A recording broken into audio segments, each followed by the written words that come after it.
Follow me for a day in the life as a marketing agency owner. So today we'll be creating social media advertising for one of our bakery clients. The good thing about them is that their products and visuals are really very attractive looking, but the not so good thing is they don't have much videos and their products can't really be extracted out via Photoshop due to the nature of how it's taken.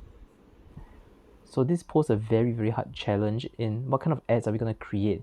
So I had a hard think and I came up with an idea. Essentially what I did was this grid concept in Canva whereby you simply have to slot in the images into the various grids and give it a very simple copywriting. So this will be run on the stories and reels placements. How you can do that is go into Meta Ads, click on the placement settings and right beside advantage placements, click edit. You should see a manual placement setting, check on that.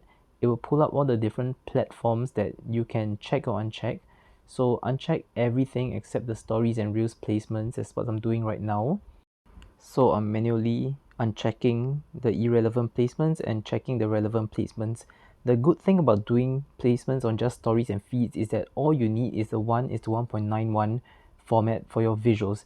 Another good thing is that it covers up the entire screen, so people are bound to pay attention to your ads.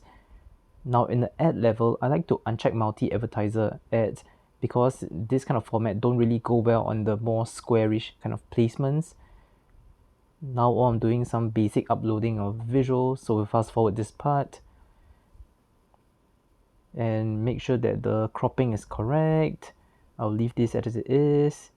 And the final change is the call to action from learn more to shop now. So you will see the end result right now. And there we go. If you like this content, do follow and share for more.